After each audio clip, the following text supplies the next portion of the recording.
आज आपके लिए लेकर आए हैं सुगंध का विज्ञान। आपने अक्सर ये महसूस किया होगा कि इस धरती पर मौजूद अलग अलग सुगंध के प्रति हमारा अलग सा जुड़ाव है।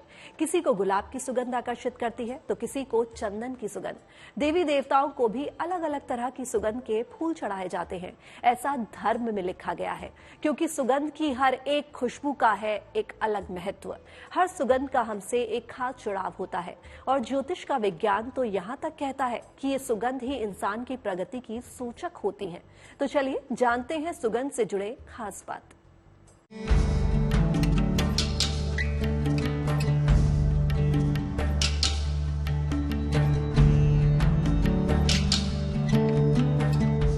सुगंध चमका सकती है भाग्य,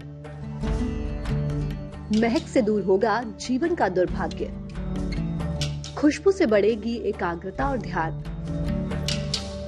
सुगंध से महकेगा जीवन, दूर होंगे विकार। सुगंध का जादू ही कुछ ऐसा है कि इसके प्रभाव से सकारात्मक माहौल बनता है। ज्योतिष शास्त्र के मुताबिक सुगंध का संबंध कुंडली के बुध ग्रह से है। इसीलिए खुशबू के अलग अलग इस्तेमाल से जीवन के हर पक्ष की समस्याएं दूर की जा सकती हैं। सुगंध से ही पुष्प शरीर में पुण्य प्राप्त होता है।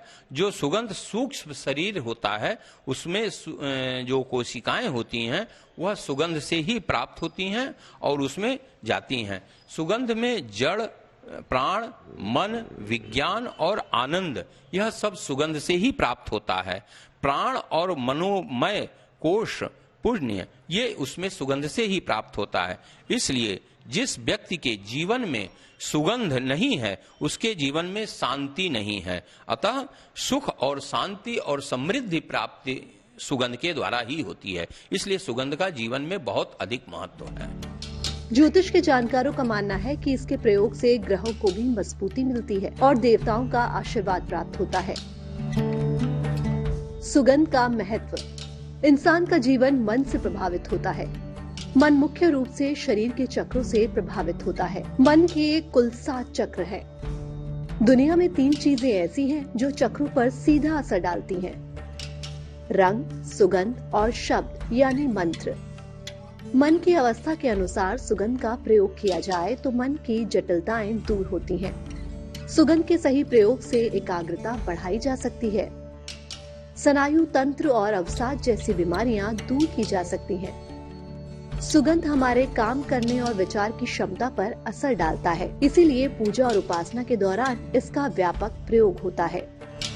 हमारे ज्योतिष में, आयुर्वेद में मन को प्रसन्न करने के लिए विभिन्न प्रकार के इत्रों का, विभिन्न प्रकार के जलाने वाली सामग्रियों का वातावरण को और मन को दोनों को शुद्ध करने के लिए प्रयोग करते हैं।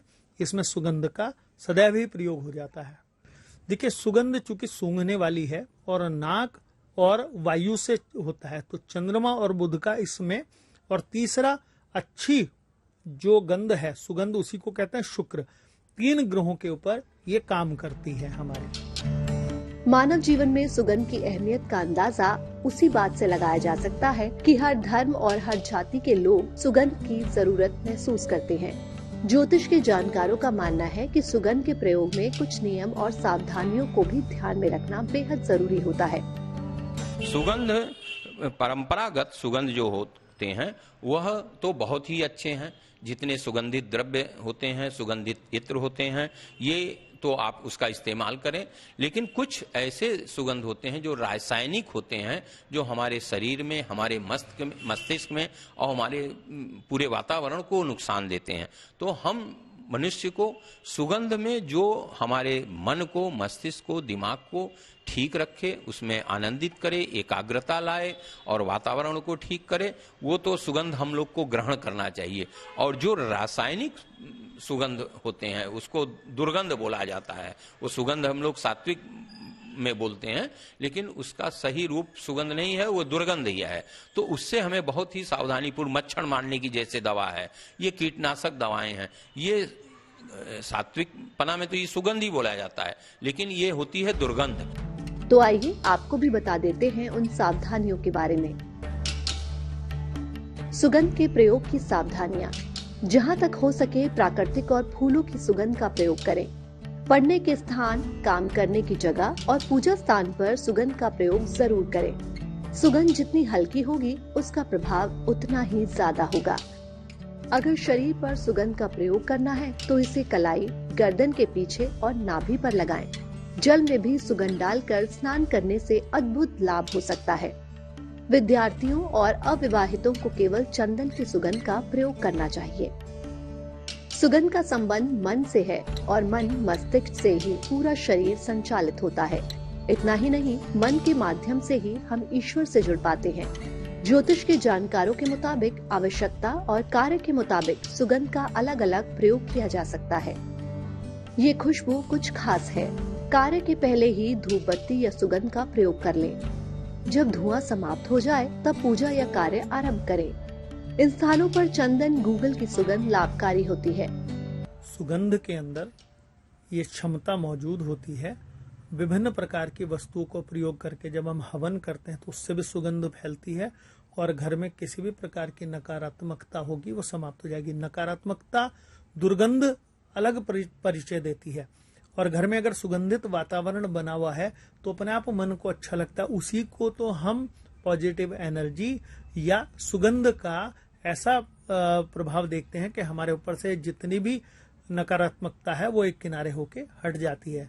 अगर हम इसमें तेज पत्ता मात्र शाम के समय एक बार जला के पूरे घर में घुमा दें, हम अगर इसमें लौंग, इलायची कपूर पे रखकर जला दें, यहाँ तक कि मात्र कपूर की भी खुशबू घर में कर दें, तो किसी भी प्रकार की नकारात्मकता घर में शेष नहीं रहती। अगर आप स्वास्थ्य लाभ और तनाव दूर करने के लिए सुगंध का प्रयोग करना चाहते हैं तो इन बातों पर गौर करें।